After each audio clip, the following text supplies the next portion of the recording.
Welcome, ladies and gentlemen, to the most rockin' 2 hours in talk radio. It's the Vinny Eastwood Show. We're broadcasting live on AmericanFreedomRadio.com, doing so 5 days a week from 5 till 7 p.m. Central Standard Time in Texas there, midday till 2 p.m. New Zealand time, and I think it's like 6 till 8 p.m. Eastern, and like real late at night, something like 11 till 1 a.m.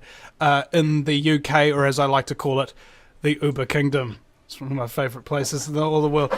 Now, speaking of the Uber Kingdom, long ago, there was an enormous amount of military naval might that such an empire, such as the British Requiem, seemed to use on the world in order to perpetrate essentially a trade embargo global scheme of privateer piracy, where the Queen would issue commissions. This is where you get the name commissioner, and you would use pirates to essentially do the government's bidding. This system is still the same today as it was back then. If you don't think pirates are running your governments, think again. The evidence is there. They drink lots of rum. They purchase expensive parakeets. They have lots of gold and everything. Not a whole lot has changed. Maybe the fact that they wear different hats now, or maybe that they've got 2 eyes and 2 legs instead of maybe an eye patch and a peg leg. This is the only real difference. Is what would you say? A window dressing, as it were, to make you think that criminals aren't still in control. Today, we have a very special guest from Australia, one of the other piracy-run nations, much like New Zealand and the Uber Kingdom and the rest of the common stealth community. His name is Scott from truth-now.net in Australia. He's made a documentary called What the FUQ? And unfortunately, because of the FUQ, we cannot even pronounce what those words say, because of the FCC, incidentally. So I'd like to say to the FCC, thank you very much for regulating our free speech, guaranteed to us under the Constitution of the United States, and on occasions like these where we're not even allowed to say what we normally would, I'd just like to say to the FCC, well, F you. Scott, welcome to the program. Thanks, Vinny. I love your intro there with the FCC. They're fantastic, aren't they? Yeah, fantastic, and the CC stands for 2 other words that are incidentally also regulated by the FCC. Now, would you be able to explain to us, Scott, just kind of your full name and sort of your backstory, because I'll actually kind of explain in an encapsulated form for the audience. Scott is previously seeing as we're talking about piracy, previously a major mega yacht captain, doing it for the billionaires. You know, have you ever noticed how fussy a billionaire is, and how many details and how much specificity you need to do in order to work for people like that? They're very high-strung, very the most demanding clientele in the world, essentially, because they can afford to be. In order to be in any way, shape, or form a person that is, say, running one of their ships, for example, you got to be so onto it and operating at the top of your field, the top of your game, for a significant period of time, have a long track record of being reliable, and having an extraordinary attention to detail. This is Scott's background, and he's also a car enthusiast to a degree.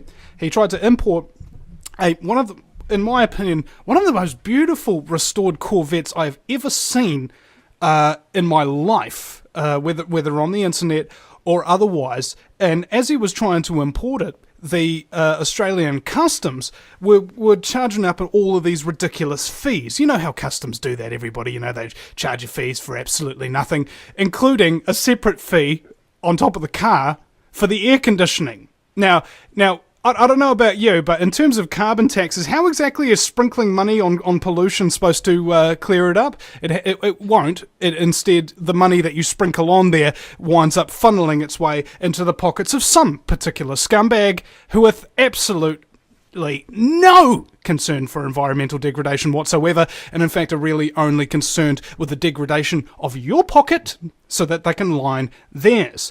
Scott then researched into this and had a look round, and it turns out that these agencies of the government are not actually agencies of the government of the people of Australia, as people might think, when in fact they are corporate entities that are branched off from another corporate entity that is registered in the Securities and Exchange Commission, which is essentially a party to the fraud that is the Australian government in general, and kind of runs the scams, keeps all the money. And I asked a whole bunch of people once at a conference, here's how to explain whether or not your government is a corporation. Number one, have you volunteered to pay your taxes? No. Okay, you're a slave. And you pay all that money to a company that owns you. Your livestock, essentially, and all you're doing is running on the hamster wheel that they've created so they can siphon as much cash out of you as humanly possible through fraud, intimidation, and scumbaggery. Okay? That's pretty much it. So, Scott, if I've left anything out, please inform us. Well, yeah, good intro. The clarification I'd make on the air conditioning gas, that pre-charged equipment license, was basically done through the Department of Environment. However, the interesting thing was that I only found out about that once my car had landed in the country. And that was a little bit weird, because I thought, hang on, why am I only finding out about this one when I've asked for a detailed itemization of everything up front before I even put it on the boat at the other end? So that was a little odd that this pre-charged equipment license, this air conditioner fee, came in once my car had landed. It was almost like they've got you held hostage. You can't do anything without either paying the license fee or getting a mechanic down to the dock to degas the car, which is pretty ridiculous, because you're basically going to go back and re-gas it and put the gas back in the air conditioner. Now, that just highlighted again the stupidity of what was going on. So yeah, that was being sort of run, if you like, by customs for the Department of the Environment. And the ease at which that one went away when I asked essentially the Department of Environment who the hell they were was quite interesting. It was the letter came back pretty smart. We've categorised your car as a personal effect. Now, as you know, personal effects don't usually take the shape and form of a car, more like a toothbrush or a necklace. And this sounded like a very convenient way of saying, oh, get out of here, you just move along, nothing to see here, we don't want to worry about this one. And interesting, speaking to a number of car enthusiasts and importers after the fact, was all of the guys that are importing cars with aircon are either having to pay this license fee or degas their cars, and they're going through hell at the moment. So a couple of simple questions, got rid of that. So it's not a unique experience to you, and in fact it would be industry-wide, wouldn't it, being applied carte blanche? I would presume so, in as much as it's popping up in various circles that, yeah, we've got to pay this, supposedly, this license fee. And people, yeah, are starting to question that as well now. Okay, so in terms of getting something into the public sphere, a lot of people who have careers, money, credibility, etc., will prevent themselves from involving too much in any form of activism or public awareness for fear of retribution back upon them, having said money, said career, or said freedoms sabotaged and or taken away. However, if other people who are in that same situation come out and do it regardless, it actually provides almost a safety net for those others, a confidence building for them to come forth as well. Now, since you've come out and said that the Australian government is a fraud, and so are many of their associated agencies, have there been other car importers or professionals of the like within your network that have since come forward, or are you still working on those? I suppose I haven't really encouraged anything along those lines. Rather, I suppose, trailblazing my own path, and whether people follow me or not is up to them.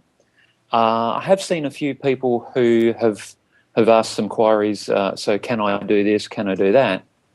I've kind of turned it around and back on them and said, well, you ask those sort of questions of customs and ask if they can actually impose any might or rules over you if in fact they turn out to be a corporation masquerading as government.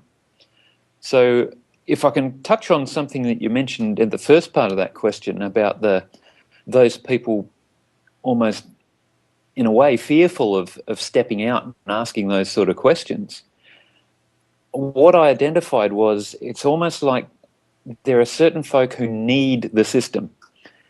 Now, whether they need it for an income, whether they need it for a supposed license, or whether they need it purely out of the fact of, I feel warm and fuzzy knowing that I have a government that's protecting me.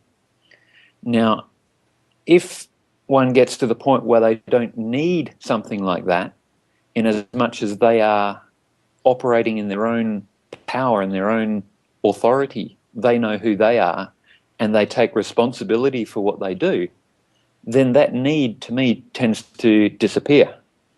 And that, as a tool, then becomes the point where I don't care. I'm going to ask these questions of this mob regardless. And coming from that point of not needing them was almost like the starting point before even asking any of these questions. I've noticed that just personally myself. You know, I just saw that there was no alternative media really here in New Zealand to speak of, whether that be in radio or video, and so I went out and I started doing all of it. It wasn't my responsibility to go out and do it, but because I took responsibility, now it is. It's essentially a balance between dependence and independence. Okay, so do you need government? Okay, that means you're dependent on government. If you don't need government, it means you're independent. Okay, so it's a philosophical thing, but at the end of the day, if you're dependent, you're not free. Yes, correct. Yeah. And I think wise words I heard at one stage, you are free when you say you are free. Well, it's a state of mind as well. Like some people will be very cautious and afraid of this retribution. It's like people call me a conspiracy theorist, and then in the same tune as calling me a conspiracy theorist and saying conspiracies don't exist, they also say, aren't you worried about retribution? From who? Yeah. From these things that you claim don't exist. See, by that very intention, they're really actually clicking onto the fact that yes, there is something bad going on here, and yes, there are real consequences to this. Now, in terms of intimidation, could you explain to me just kind of what their methods of intimidation are? Because as far as I know, there's a lot of paperwork intimidation, I call it, where there's no actual real physical threat or a scumbag with a gun at your door, but in actual fact it's simply wording that makes you Shiite Muslim your pants. Yeah, it appears that way, and you get these documents in the mail, and they're all very much, you have to do this, you have to do that, except when I read them very carefully, and I'll quote, for example, that first letter that I got from Customs, it was actually very cleverly written, in as much as it wasn't that said, you, Scott, have to pay this. It was, taxpayers must pay this, or the obligations of a taxpayer under this act are this. And what it was doing, it appeared, was it was relying upon me assuming or acting as a taxpayer, which appears to be a defined term within their documents. So it was very specific. I thought, well, let's look through some of these other documents that I've got. Where are they actually saying you have to pay this versus a defined entity has to pay this that you assume to be that entity?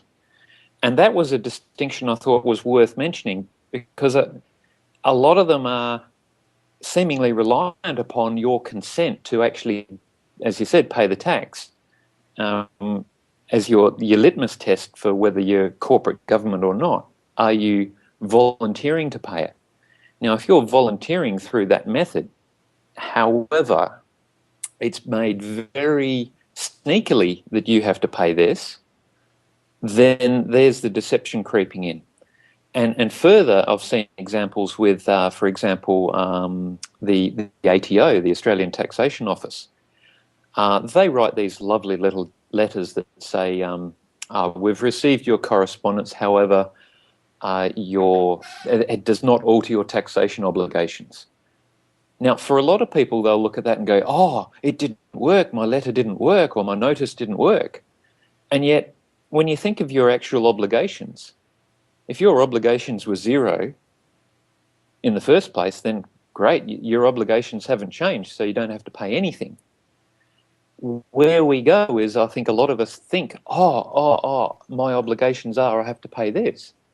Well, where's the basis? Where's the backup for that? I went to all this trouble to actually write a document looking for that validation, and I get one sentence that comes back and says, yeah, we got your letter, we don't care. Now, I don't know.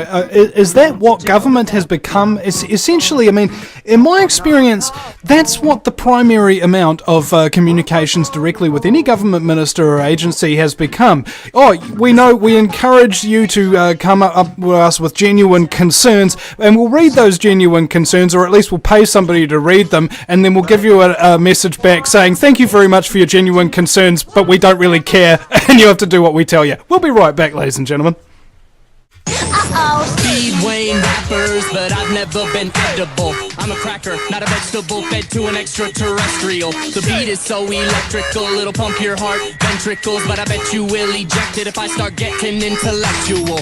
I am not yet credible, so until I can say I'm credible, I'll say that I'm incredible, respectable, and professional. Do you read me? Am I legible? It's time to get down to the question of eventually will the corruption in the government lead to the collapse of us? Welcome back, ladies and gentlemen, to the Vinnie Eastwood Show. It's the show that's all about the corruption in the government leading to the collapse of us. We're broadcasting live from the fabulously fluoridated capital of Auckland, New Zealand, the island-chained nation in the sunny slave South Pacific. It's not only fluoridated, it's also Fukushima irradiated, and the economy's really, really picked up because now everybody's snapped up a part-time job as an incandescent light bulb. My very special guest is Scott. Now, I'm not sure what your surname is. Is it just Scott B? Are you just going by your first name because of the scumbaggery element, or do you actually have a surname that you're willing to prepare out? Yeah, no, my family name's Bartle, and I don't have a middle name, so most often it's just Scott. No. Okay. And I do have family over in New Zealand, so yeah. Righto. Over the fluoridated capital over there. Yeah, it's quite gorgeous. It's chemtrail too. You know, you'll be happy to know that we've got some beautiful geoengineering programs, and as well we have a emissions trading scheme that's just kind of now chugging along, and everybody's power costs more, and everybody's petrol costs more, and nobody knows where any of that extra cost is going or why it was actually implemented in the first place. So it's great. It's like totally transparent. I love it, isn't it? It's almost like it's for our benefit or security. Yeah, and I think, what was it? Was it Jefferson who said, that those who sacrifice their liberty for security deserve neither and lose them both? Yeah. Or words to that effect. He's a great man. There was a quote I saw just recently, and I think it was given by John F. Kennedy, who had assembled with him a whole heap of senators and intellectuals in the White House, and he said there has not been such a concentration of intellect in this building since Thomas Jefferson sat in here alone. Well, that's saying that's a pretty good compliment to the man. Well, I have determined for a long time that when you're trying to get a majority of people involved in anything, you're getting the idiots in with the intellectuals.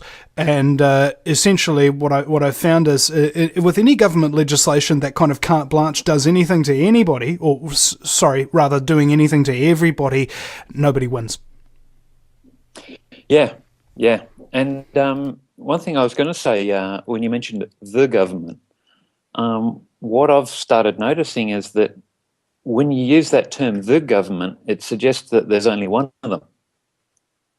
Well, and what I'm finding is the New World Order. That's my yeah. Well, say in the context of Australia, and I think a lot of these Commonwealth countries, or even the ones with the corporate governments, is that there's not just one, there's two. There's the original government that was what was meant to be, where the governments were public servants that returned benefits to the citizens, or rather than use that word, the beneficiaries and the people. And then you've got this corporate behemoth that comes in and treats you as a trustee and receives the benefits themselves. So that's why sometimes you mention the government, or even worse, maybe our government, and you claim ownership of it. Are they really yours, or are they belonging to shareholders somewhere else? You know, did you have a say in it? Were you sitting there in Parliament when they passed this law?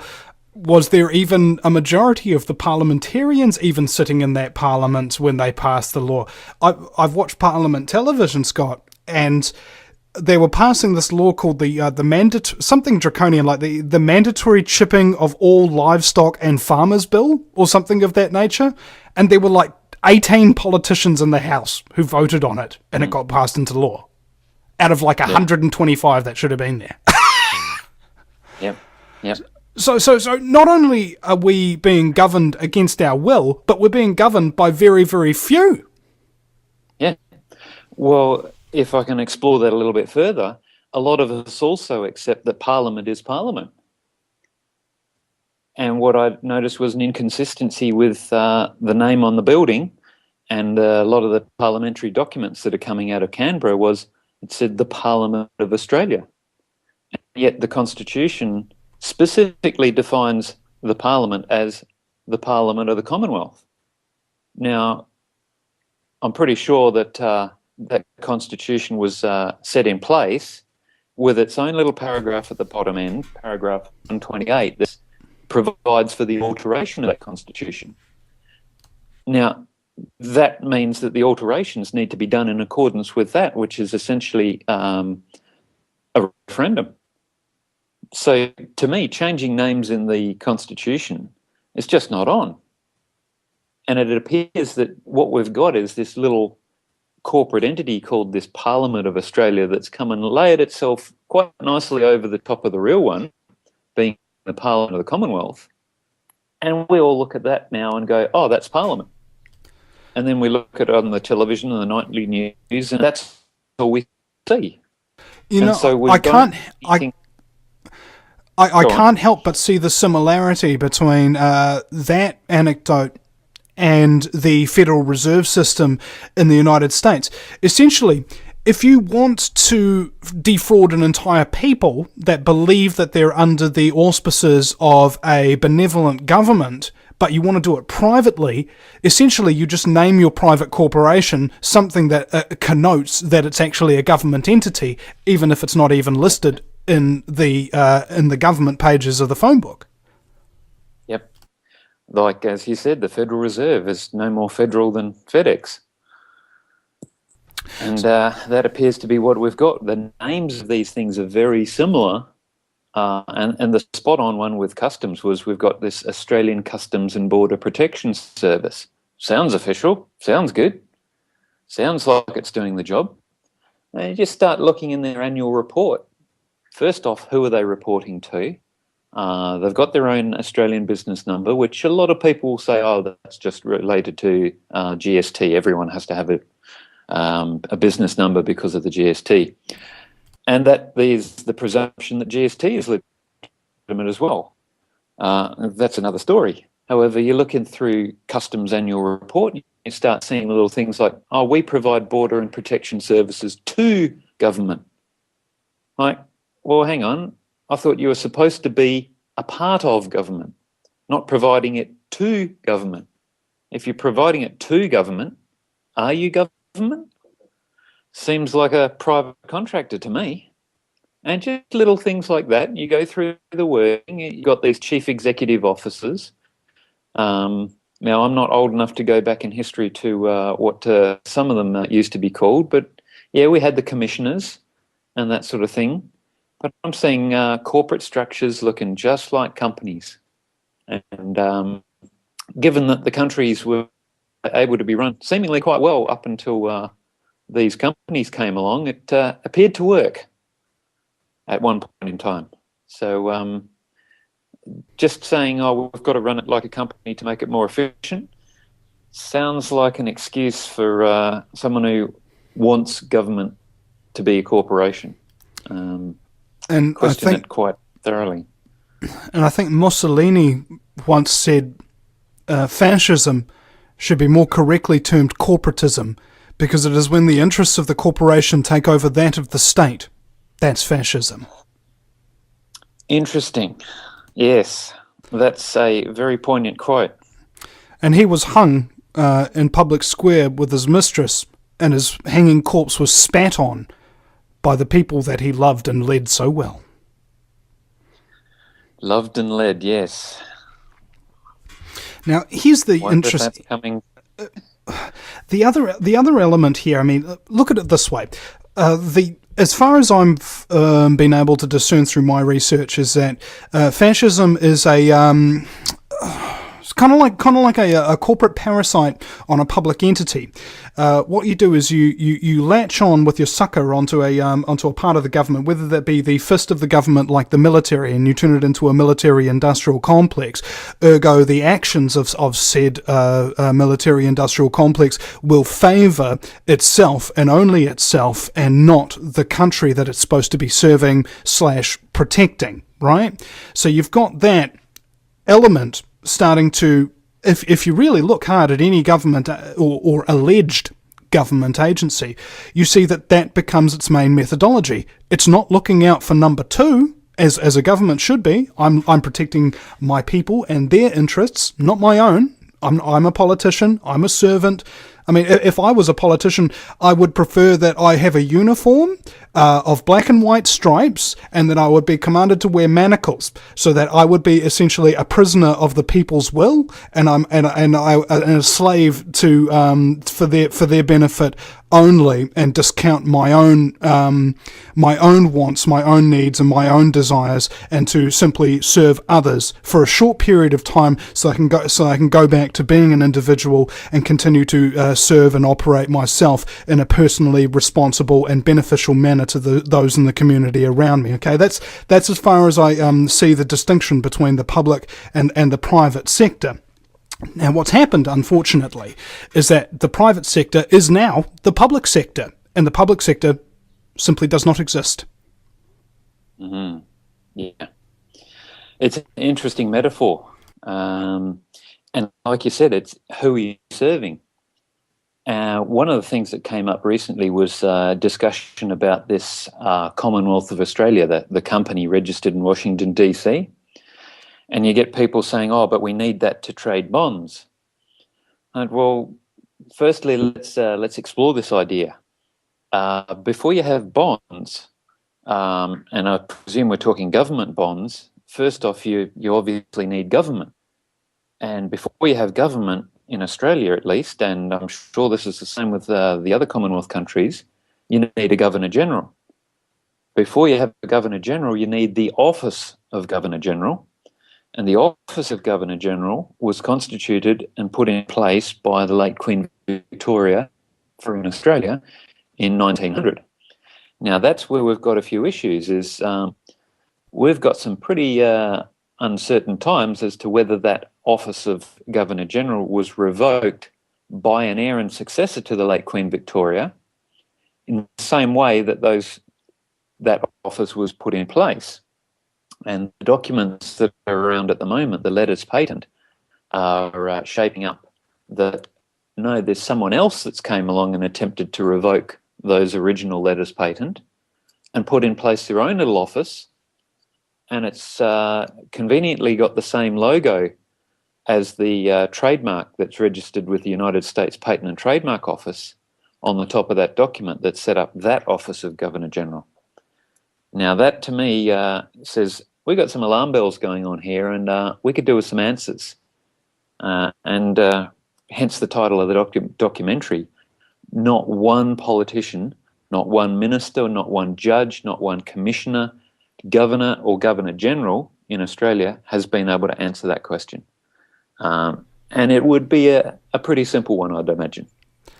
Well, have you noticed that fraud is simply exposed as long as the truth is told, but easily concealed if nothing is said at all? Yeah. Yeah, it's keep your mouth shut and no lies to be told. I mean, cop busts you and you know that you've committed a crime. No comment. All of a sudden, the burden of proof is on the police officer to prove that you did the crime. Has he got evidence? Has he got this, that, and the other, and blah, blah, blah. Makes a heck of a lot of work for him. He says one thing that is an admission of guilt. All of a sudden, the burden is on him and not the prosecutor. The prosecutor then has that tool to go out. I would presume that this is the exact same play that's going on between, say, you, Scott, asking very simple questions of the government. You know, where were you on this particular night and such and such at this particular time? No comment. Well, that's really suspicious, don't you think? The mere fact that somebody wouldn't answer a very simple question that would easily exonerate them means that they're probably complicit. One would think so. Yeah. I mean, that's the simple logic of it. It is, and it's applying those practical examples that really highlights exactly the stupidity of the situation that we're in. Another good one is with that company in Washington, the Commonwealth of Australia. Now, the question to ask about that one is, does the Australian government own that Commonwealth of Australia being a company, or does the Commonwealth of Australia being the company own the Australian government? You see the two different scenarios we could have there? So if that's the two possibilities, what direction would the annual reports be going in? Would they be coming from America, or would they be going to America? And what we're seeing at the moment is the annual reports appear to be filed in America, coming from Australia. And to me, that suggests that the ownership resides in America and that the Australian government is owned by a company. In which case you think, do companies govern governments, or do governments govern companies? Yeah. Well, see, ultimately, it comes down to the point, as we said before, dependence and independence, because if you're relying on your governments to regulate your companies and not the people for which these companies provide goods and services to suddenly say, hey, your service and your goods are both really crap, we're not going to give you any money anymore, the corporation then needs that government to force you into using them anyway. We'll be right back after the break. Welcome back, ladies and gentlemen. You listen to the Vinnie Eastwood Show. It's the lighter side of genocide, because in a world so full of chaos and madness, if you lose your sense of humour, you go friggin' nuts. And I'm wearing a t-shirt, ladies and gentlemen, for those of you who on the webcam will be able to see this. It's a little, you know the WWF panda? Well, it's got that guy, but he's got one eyebrow raised, and instead of WWF, it's WTF. And those of you who are in text language, it means, what the and it just occurred to me over the break how appropriate I was that I was wearing this T-shirt, considering the title of the documentary Scott and his friend George made called "What the FUQ," which is ultimately what really occurred to them is this kind of a brilliant play on words. Frequently unanswered questions, FUQ. I thought that was quite poignant as well, because whenever you look into any form of government agency, you'll hear a lot of expletives coming out of the people who are dealing with them, not necessarily from the ones inside. And it occurs to me that with all this wordplay, it's like they're using magic. Okay, that's why they call it spelling, because it's part of a spell that they cast on you. You know, like Shirley Bassey or something. I put a spell on you, and now your taxes are mine. That's essentially what we're dealing with here. Is an entity that has, well, almost all the power that they could ever want. And as I was saying before the break as well, that a corporation can't force you to buy its products. But a corporation that has done a deal with the government can force you to buy that corporation's products.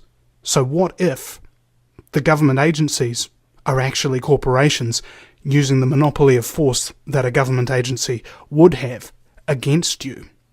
What if that was the case? What would you do? How would you get rid of such a government? And ultimately these things lie in the shadows. And in my opinion, whether you're dealing with mold or fungus or any type of other thing, bed bugs, whatever, they all don't like the light. Shine it down on them and they'll wither away and die. Scott, welcome back to the program. Thank you. If I share your opinion on the light, is when you shine the light on the truth there and what's happening, those little bugs scatter very quickly. And we've actually, since putting that documentary out, had a handful more what you might call success stories with making the questions of so-called government and various regulations, various impositions evaporating. Simply, it seems, by shining that light on who they really are. I suppose a lot of people what they have been doing is doing the jumping up and down, demanding something or demanding an answer from those departments or judges or government. And what I suggested was, well, how do we turn that situation around where we're not getting any answers to make it work for us? And I thought, well, let's use the non-response essentially as the answer. Which is exactly what you do. If you went to a barbecue and you're sitting there by the pool drinking a beer and there's a small child drowning, then if you sit there seeing that child drown whilst continue drinking your beer, surely your actions are the acceptance of that child dying.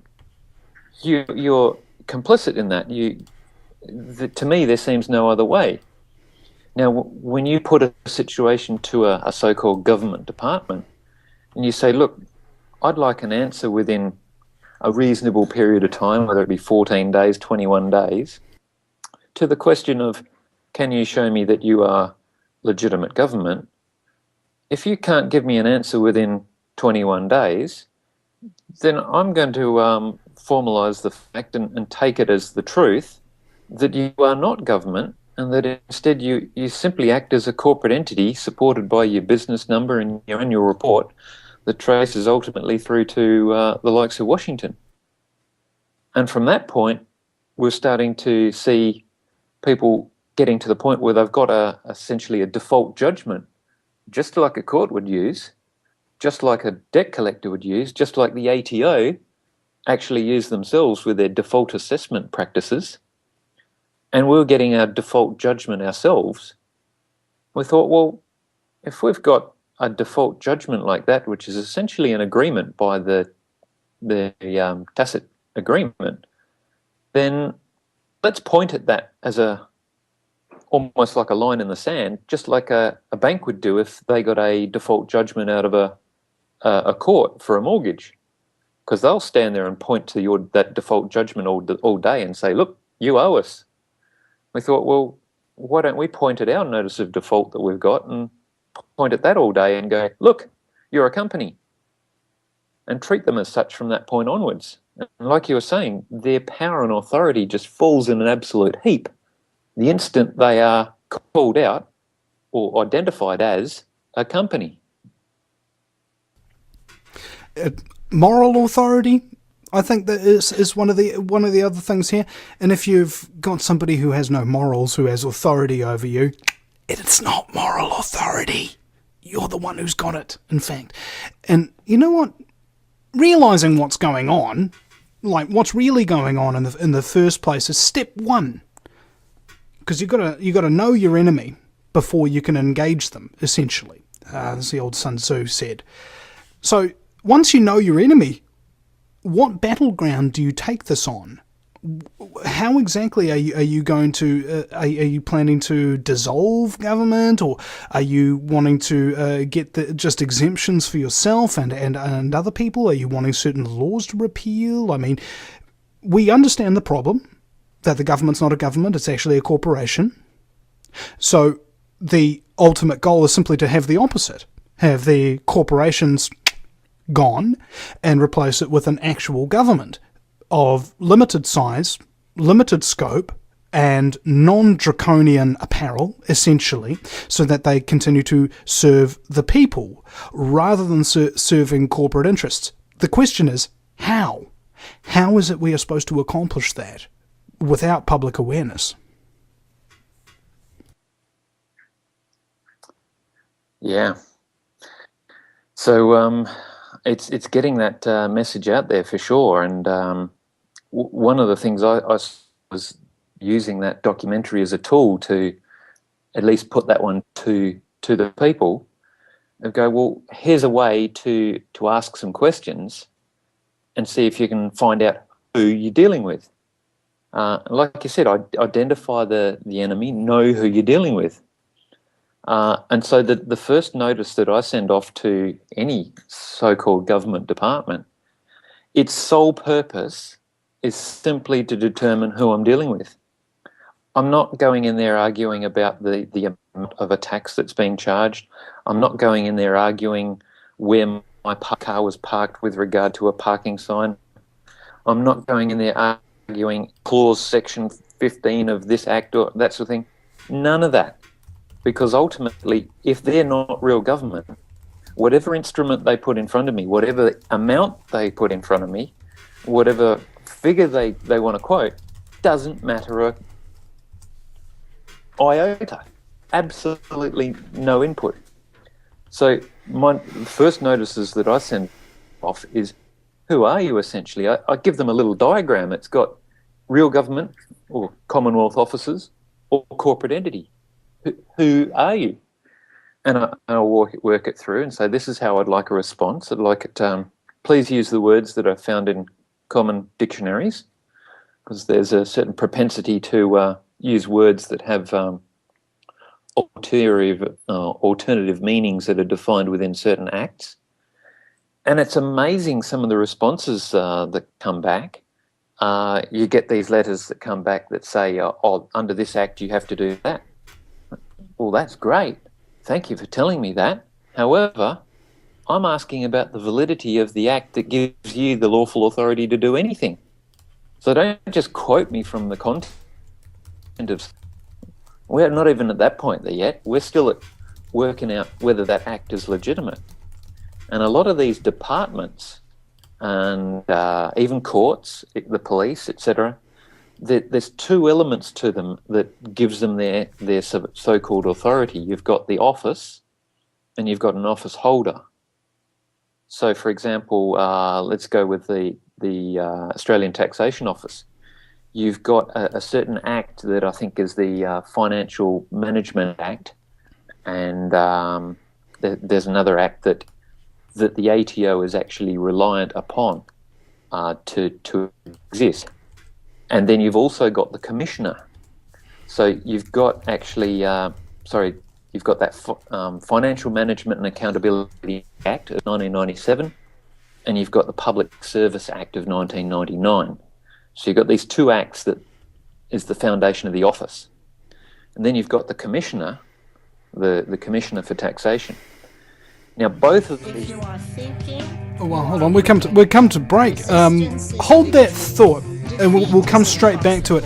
And we want to take some callers as well, ladies and gentlemen. 218-339-8525. That's 218-339-8525. We'd certainly love some callers in from Australia as well, if that's at all possible, ladies and gentlemen. 218-339-8525. We'll be right back in just a few minutes with Scott from the What the FUQ documentary. You can check that up on YouTube if you wish. Back in a minute.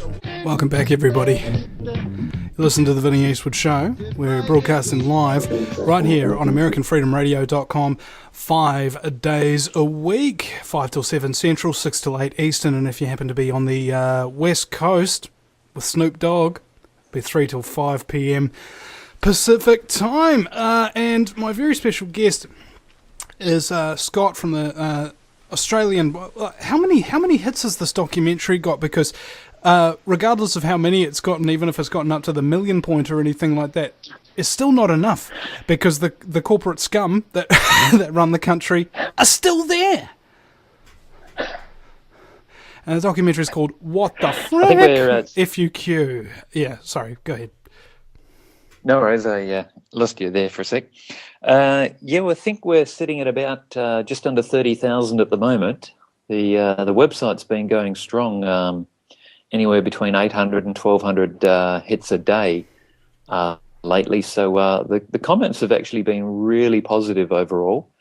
A lot of very positive people asking for more information and what they can do, and it's been very very encouraging.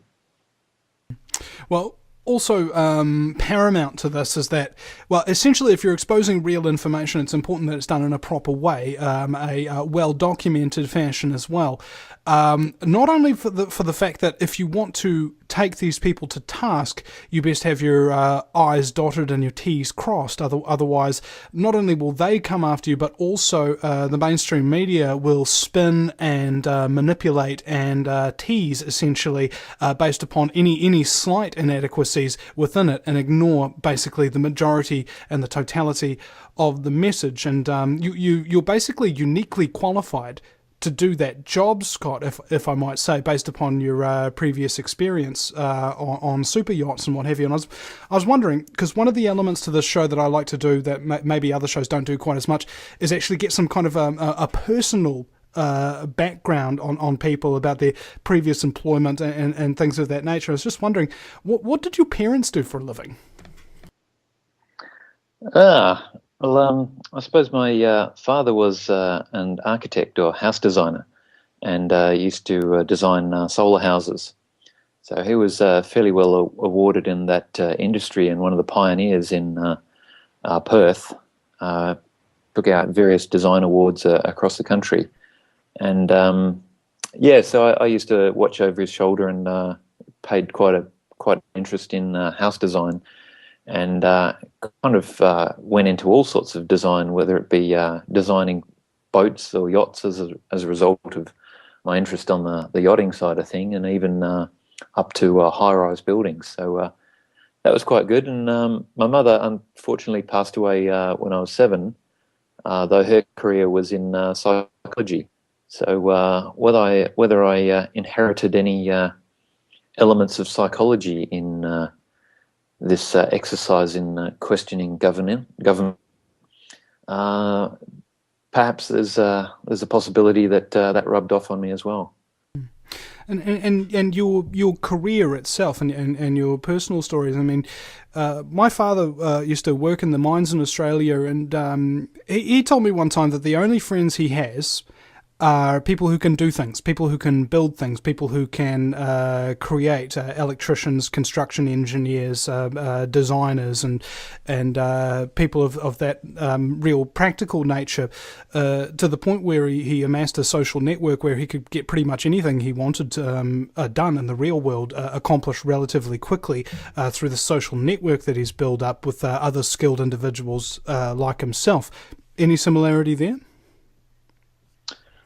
Um, yeah, I suppose in terms of having a network of friends in that regard, um, my construction skills in a manual sense are not ideal. I'm better suited at demolition and cleaning up afterwards. Not so flash on the construction side of things. But planning and management seem to be fairly good at that.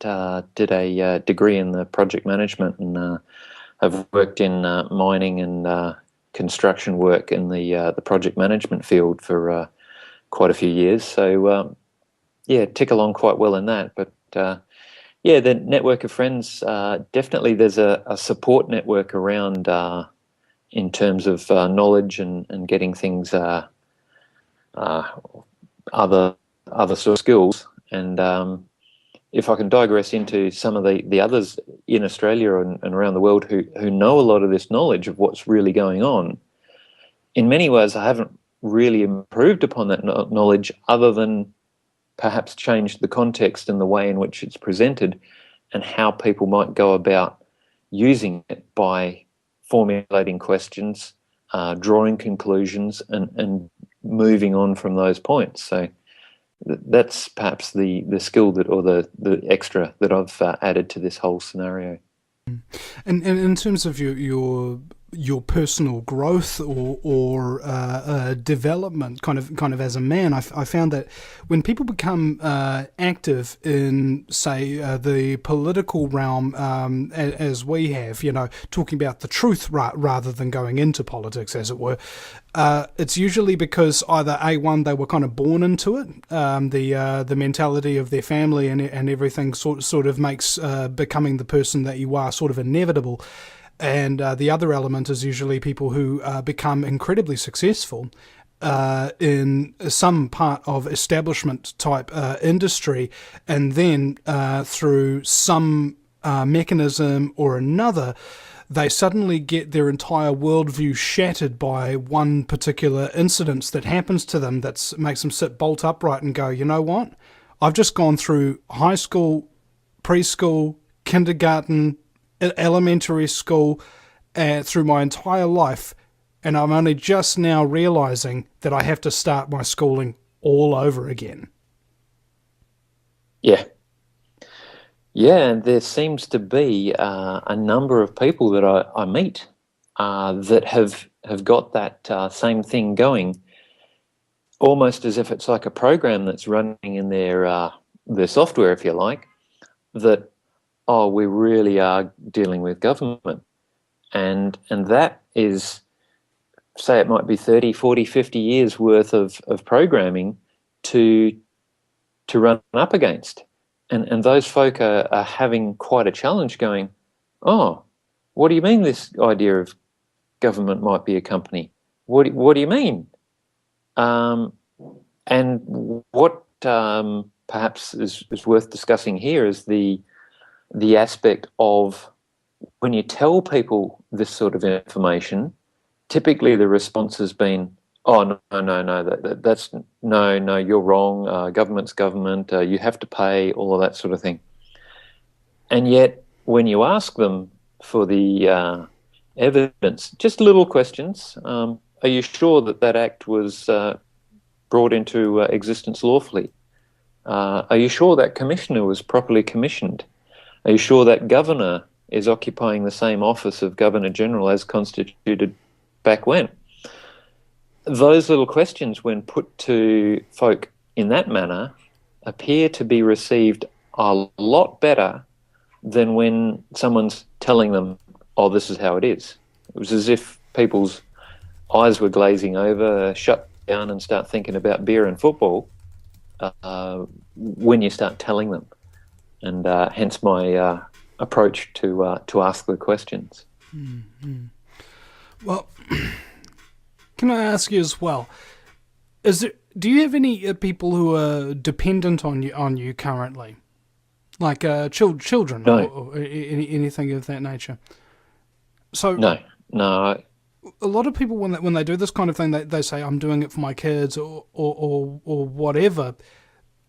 Are you doing it simply because it's the right thing to do? It feels right to me. I probably found about 12 to 18 months ago, and well, even longer, going back when I first started challenging the Department of Transport, was it just felt like the right thing to do. And when I'd put something out there and put a correspondence to a department or something, it's like, yeah, that feels right. And I just started being guided more by how it felt and how it sat with me than like a bigger purpose or that sort of thing. And for whatever reason, it appears that things have got me to where I am now. And it still, to this day, feels like I'm doing the right thing. It just feels comfortable. It feels like I'm doing the honourable thing. I'm asking the questions respectfully. I'm not getting upset if I don't get an answer. I draw a line in the sand and move on accordingly. And it just feels right, if that kind of answers your question there. Well, I'm going to tell you an anecdote. Back in the day, I used to work for this real kind of psychopathic type employer. Kind of thing like he'd give me a call at 9:30 on a Friday night when I'm at my mate's place having a beer, you know, and he'd tell me, you know, get up, get off the couch, find a pen, find a paper, write down the number and the name of this client to call on Monday. You know, just total invasion of personal space kind of thing. There weren't no barriers, and I became very depressed and really upset. And they were getting me to drive out miles away to go to appointments, and I was just chewing through my gas and all this sort of stuff. And my last day working there, they showed me all these leads and everything that were in my neighbourhood that they were giving to a chick who lived miles away. And then they asked me, "Hey, do you want to do these now?" And I was just kind of like, I want to quit, but I don't know if I should. So I call up my friend Jonathan Eisen from Uncensored Magazine here in New Zealand, and I say to him, you know, John, I can't really stand this, man. I really want to quit. You know, I was just wondering your advice. And he says, "Does it feel right?" I said, "Yeah, it does." So I quit. Yeah. I took my I took my last paycheck, like $4,000. It was the biggest paycheck I've ever gotten in a month. And on top of that, a bonus of $11,900 worth of Westfield shopping vouchers, for which I bought a Mac computer and a camera, and went out there and started doing all of this because it was what felt right. For the first 3 years, doing activism in the media field and what have you, I wasn't even so much as able to buy myself a coffee at a cafe, Scott. I was that broke. But it didn't mean that I never had coffees at cafe. I always had other people who knew that I was doing the right thing, supporting me in all these little eclectic ways, tiny little bits. You know, somebody would buy me ciggies, somebody would buy me beer, somebody would buy me a coffee, somebody would buy me a slice of banoffee pie, or something of that nature. And it turned out that when you're doing the right thing, everything that you need, that you would ordinarily provide for yourself, suddenly starts getting provided in other ways. Like doing the right thing, suddenly the universe is behind you and you don't want for anything. Yeah, I can certainly relate to that. And I was talking with a friend yesterday on the terms of, or the topic of personal sovereignty and knowing who we really are and coming from that position of authenticity, responsibility, respect, integrity. Scott, you seem to be breaking. Scott, you seem to be breaking up a little bit. Would you be able to just quickly turn your webcam off there? And we'll keep going. So, sorry, can you say that again? Yeah, is that better? Beautiful. Okay.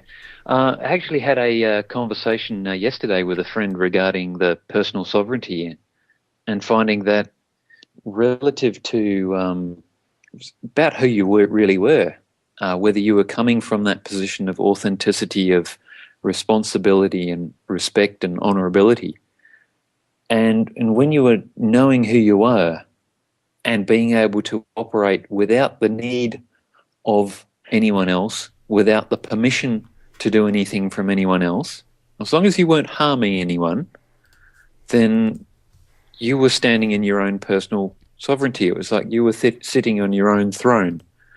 And that was the way we were discussing it. And yeah, the universe has your back, essentially.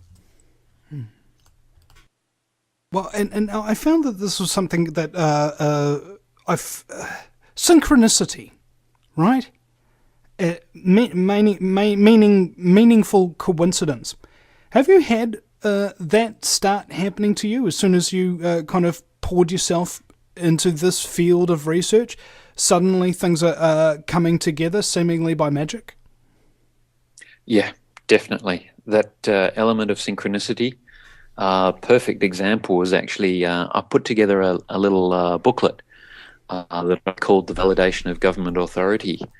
And it was a booklet that had a handful of diagrams on how to validate let's say, real government. And started with little excerpts from the Constitution and written down through diagrammatic form. Is that what's happening today, or is it not? Which way are we going? Have we got real government, etc.? And as a result of that getting out there, I ran into a gentleman who brought along the letters patent for the constituting of the office of Governor and Governor Generals in the country. And that was just perfect timing for that presentation, to be able to work that into that same diagram, and that formed the basis of that document. And it was just right time, right place, perfect time. And yeah, that's things have started just falling into place as we go through this. It's very, very powerful. Well, it's kind of therapeutic as well, because I found that what changes is that you're how can I explain this? It's like you're coming up against a wall initially, ladies and gentlemen, and you keep trying to haul yourself over it.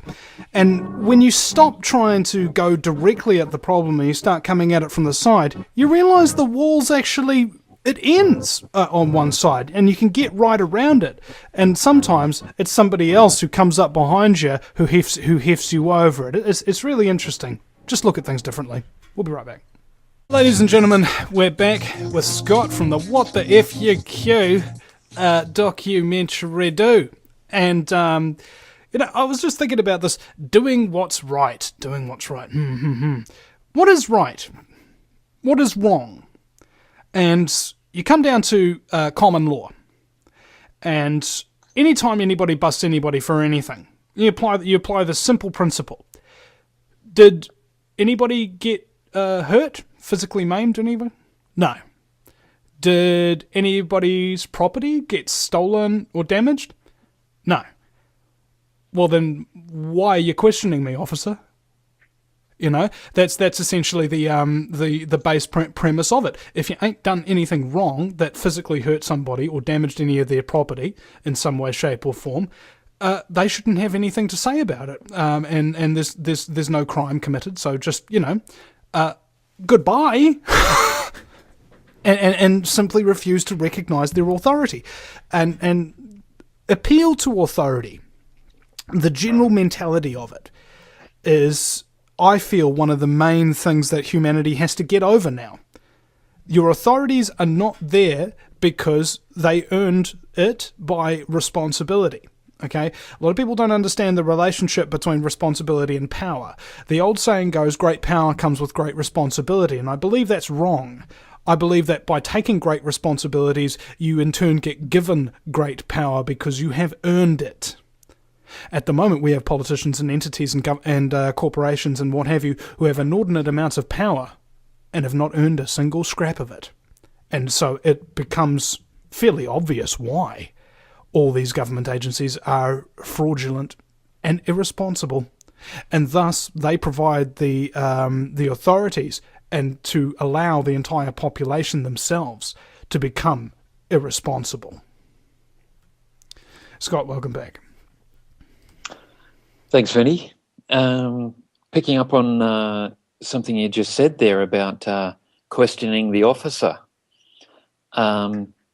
if we respond straight off to any question that officer asks, have we automatically accepted the authority of that officer as an officer?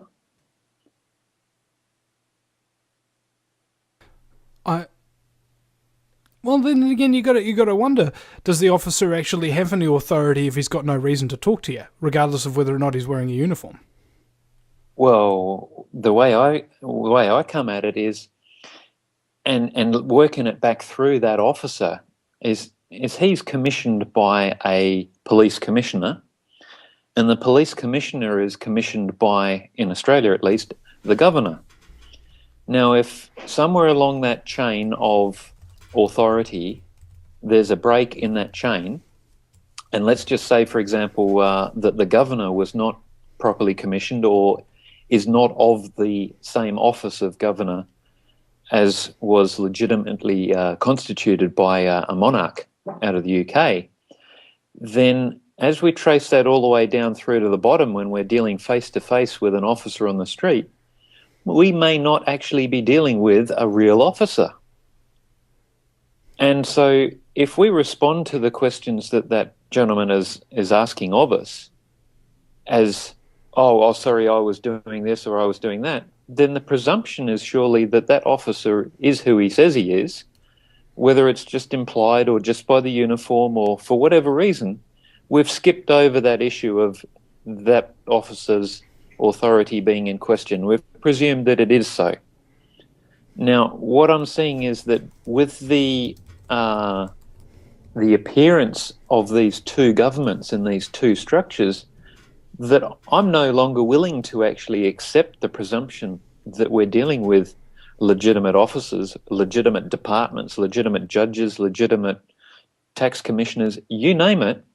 Let's see some evidence. And it's sad in a way that we've got to that point where that reasonable doubt is at that point where I believe we should be questioning them all. It would be nice to be in a position where we didn't have to even think about that.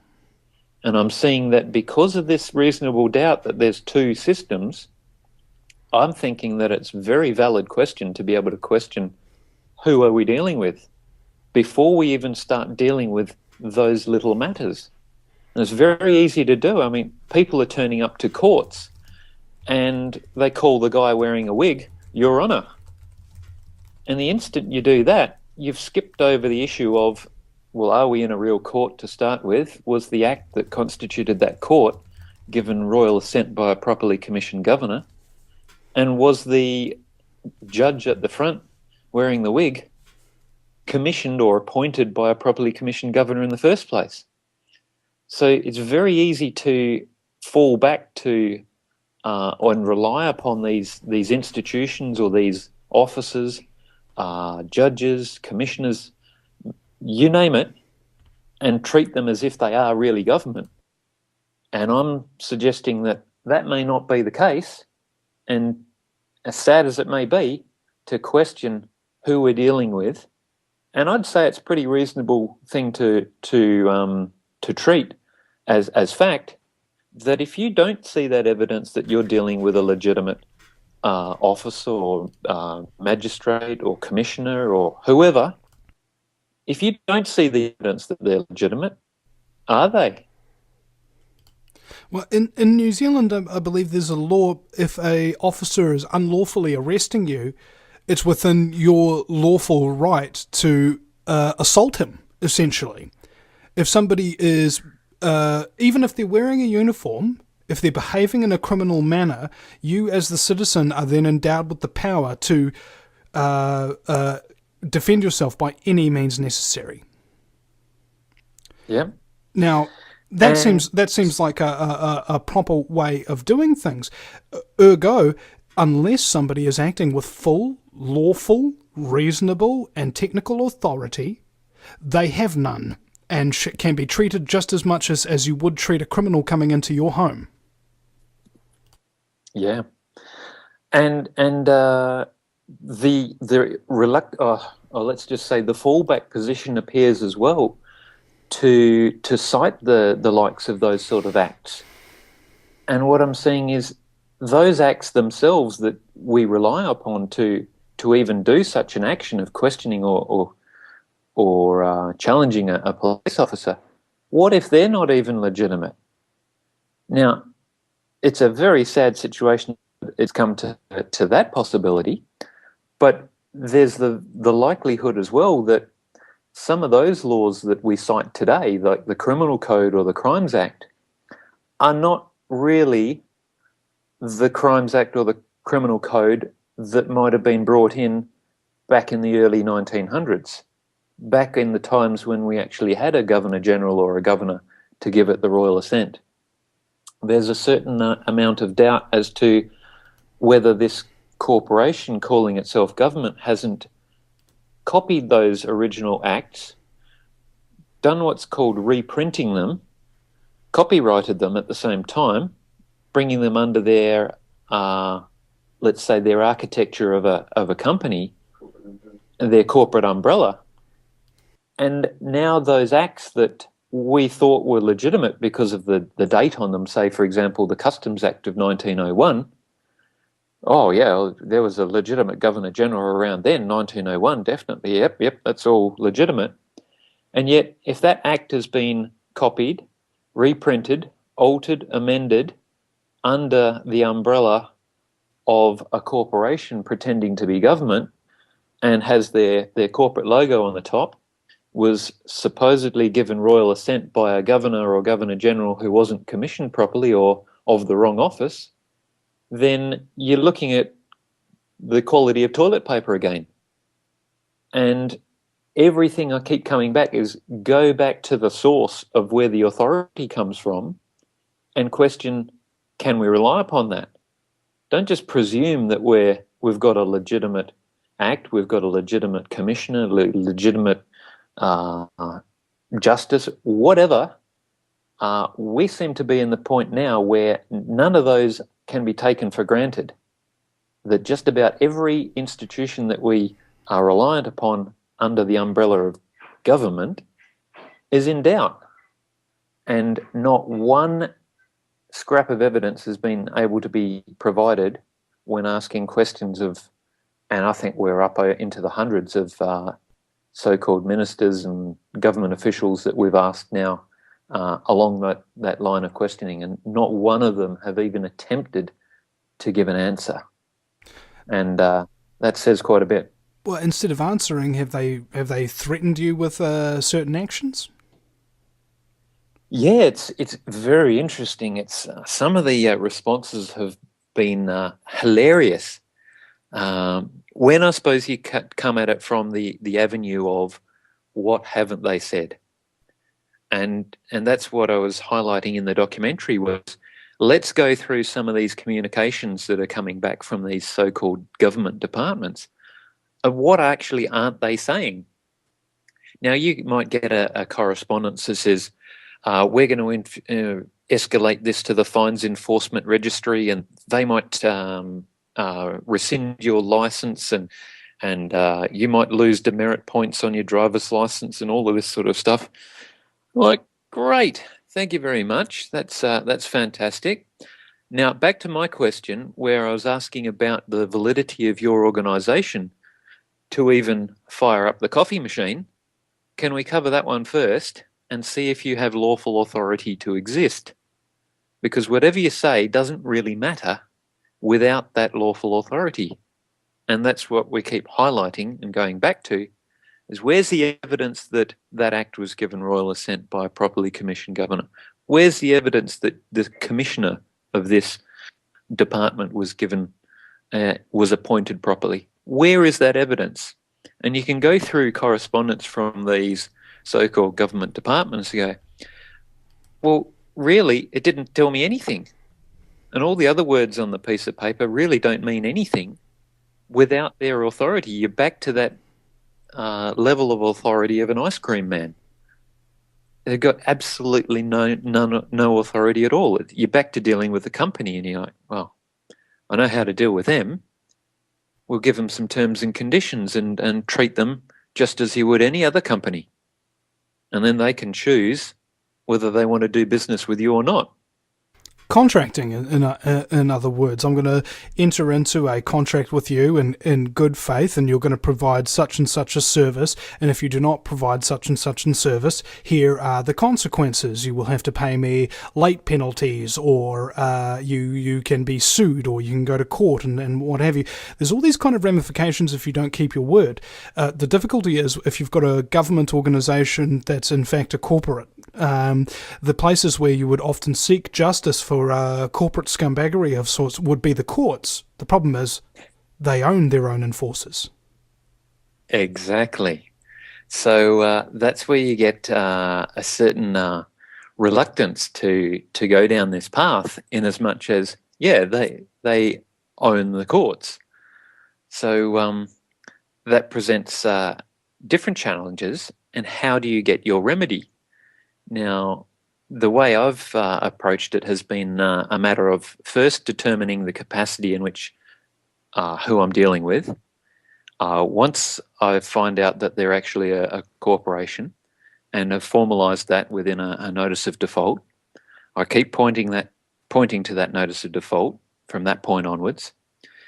At that point, I issue terms and conditions for example, I might say any instance where one relies upon invalid or unlawful act to extract any money from me, I will charge you 2,000 ounces of silver.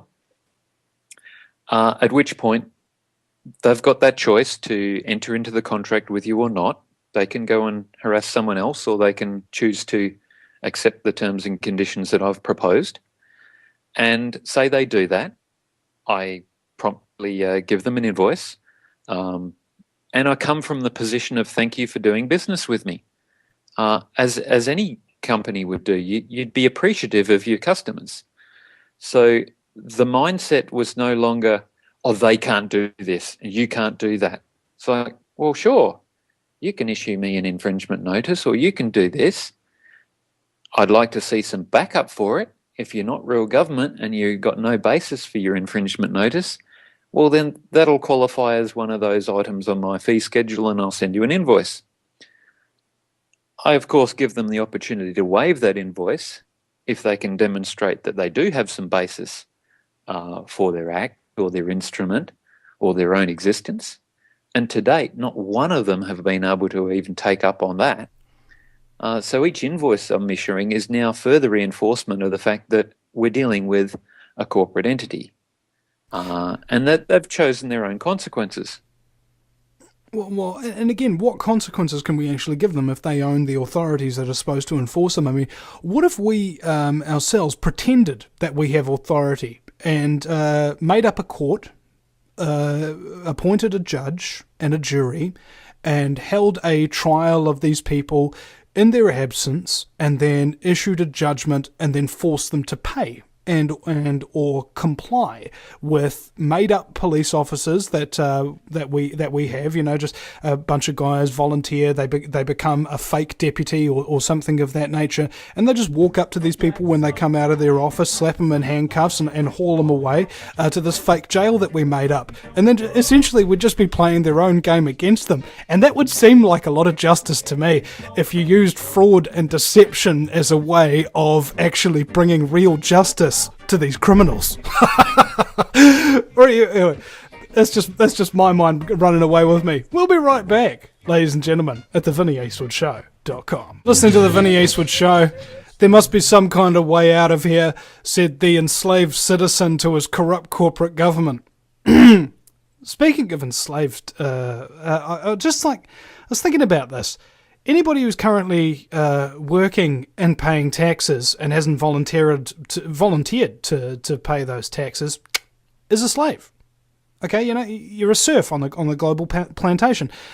You don't get half of what you need back from those taxes. You can guarantee if the government came out and said, "Hey, look, everybody, now taxes are voluntary. You don't have to give us a third of your income to get virtually nothing back, but you can if you want to." Imagine how many people would just go, you know what? I think having an extra couple of K in my bank every year would actually help me stay on top of all these bills that seem to be increasing and increasing and increasing.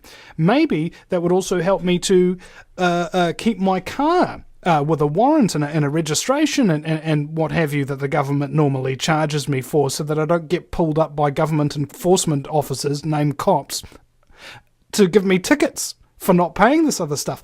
And have you noticed it's like a money go round that you'd expect to see at some kind of a circus? Dude jumps on and he pays to get on, and then when he's on he has to pay to stay on and has to pay to get off as well. And they don't tell you that you have to pay to stay on when you pay to get on, and they don't tell you while you're paying to stay on that you'd have to pay to get off. It's just ridiculous. But there are people I know that are currently working for the government, whether those be council, whether those be law enforcement officials, whether those be special forces, whether those be politicians, who do know what is going on and are not happy about it.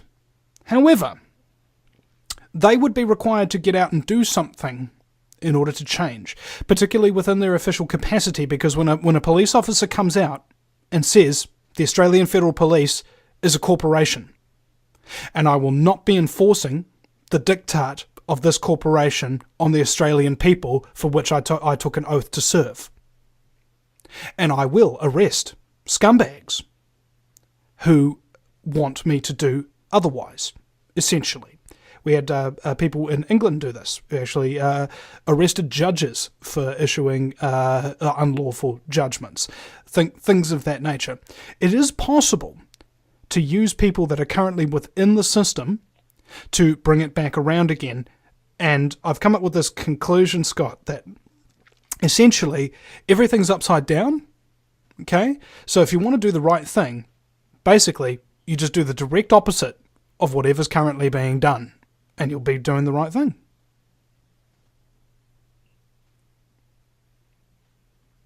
Are you there, Scott? Yeah, sorry, I lost your last question. Sorry, it's a topsy-turvy world, so if you want to do the right thing, just do the opposite of whatever's being done right now. It appears to be that way. Yeah, it's a completely backwards system. When you get told to apply for a license, it's like that appears to be a privilege, and yet one thought we had a right to actually do whatever was the license or the subject to the license. And like you were saying about those folk in government, in the forces that want to speak out about this and feel constrained because their livelihood depends upon it. There are a lot of people who are in that position where they go, yeah, I know what's going on, and yet I'm feeling like the little rat in the running wheel where I've got to keep running, else I can't put food on the table for my family, and I've got to keep towing the line for the moment. And that's going back to the, as you said, the independence versus the dependence. There's an example of someone who's dependent upon that system, and it's been engineered quite cleverly, I believe, to be like that, to be the way where people are dependent upon those structures, that system. And I suppose the one they fear the most is those who are independent and able to make their choices freely without the dependence on the system. And for me, I'd personally like to see police to be real police. I'd love to be able to call them up if someone was breaking into my house, and sort of get them off the road from standing there pointing the speed gun down the road. I'd love to be able to call upon them to do what a lot of them, I suppose, really signed up to do in the first place. A lot of people would have gone into the police force, which was what we originally called it, and yet it's been usurped to become the police service in a lot of states in Australia. You only have to look at the business registration name. Perfect example is Western Australia. You've got the Western Australia Police trading as the Western Australian Police. A very subtle difference between their two names. The entity is the Western Australia Police and their trading name is the Western Australian Police. But it's as plain as day. They've got a trading name with a business number. And again, people will come back to that GST and say, oh, well, the law for the GST says you need a business number. Well, we skip over the presumption that law itself was a law. And when you go and question that one, the whole thing starts falling on its face. And that's why I keep going back to the root and the essence of where the authority is coming from. And if you question around that, all I'm getting at the moment is complete silence. So if you use that as the answer, it kind of tells the story on its own. Well, and also another issue that I wanted to broach is that personal liability. More to the point, accountability. Because once you get elected, suddenly your accountability goes the frack out the window. You don't have to do what you said you were going to do. You don't have to pass the laws you said you were going to pass. You can just basically, as soon as you get given the power, use that power to shield you from any consequences of doing the wrong thing. Yeah. And there's no transparency. That's the other thing. I want transparency, I want accountability, and I want responsibility. These are three things that I think all governments don't have anymore. Like, in any way, shape, or form. Yeah. I've not seen it. In 5 years of looking into any government department or any legislation that's being passed, I see no transparency, no responsibility, and no accountability. Nobody is taken to task. It's kind of like if you're a member of a corporation, a board member, as it were, and you make a decision specifically to pollute a river so that the people will instead now have to buy their water off you because your oil cartel also has shares in a private water company. You can't actually go to jail for having that happen because you're only a member of a corporation that's only doing its bidding as well. There ain't no personal accountability, and nobody's there documenting those boardroom meetings, so there's no transparency. And because of the nature of what they're doing, because there's no transparency, nobody can see what they're doing, because there's no accountability, nobody could do anything if they were doing it, then hence there's no reason to be responsible. Yeah, that's a very, very big point. And we've been picking up on that recently. And you look at the number of letters that are received from these so-called departments that don't actually have an individual's or a person's name signed at the bottom. And typically, or digressing into, say, for example, banks, lawyers and that sphere, the amount of lawyers that write with these letters, whether it be a letter of demand, and they sign it as the lawyer's company's name. I'm like, well, is no one willing to actually put their name behind this, or are you hiding behind something? And so some of the notices that I've been writing back to these sort of things are, well, I'll go to their website and pick out the list of directors or councils, or even with a local council. Parking fine is a perfect example. You'll get a parking ticket that's signed by Parking Officer 901. I was like, well, great, I'm sure his mum didn't call him Parking Officer 901. And so when I write the notice into the council, I just select one of the local councillors and say, look, in the absence of being able to personally identify the author of infringement number XYZ, you've been chosen to deal with this matter. You are named. And if you are the so-called public representative and public servant, then here's a job for you. Go for it. See if you can validate your own existence. And funnily enough, the letter or the notice gets fobbed off to the corporate services branch. It's quite hilarious. So the number of people who are hiding behind the facades of a company and don't want to put their own name to it. Right. Yeah, well, I think you got to shed your fear of these things, you know, but shedding your fear doesn't mean to kind of close off and pretend that they don't exist. Simply to be aware of it, but shed your fear of it, you know what I'm saying? And I think that, well, essentially, more people have to stand up just of their own accord. Don't stand up just because one person is standing up and you want to stand behind them. Stand up because it's the right thing to do, and suddenly you'll realise there's nothing that can really stop you. Scott, thank you for your time today, man. Thank you for all the work that you do. And ladies and gentlemen, you can check out his website, truth-now.net, is it? I think it's truth-now.net, and the documentary is What the Frack FUQ. What the FUQ. All right. Thank you, ladies and gentlemen. We'll see you again sometime. If you take an active interest in maintaining the optimum health and well-being of yourself and your family, the New Zealand Journal of Natural Medicine is the magazine you've been waiting for. Having taken Australia and New Zealand by storm, the New Zealand Journal of Natural Medicine is now available in the UK and Europe. Visit www.nznaturalmed.co.uk or call 01626 337 531 to order your copy now.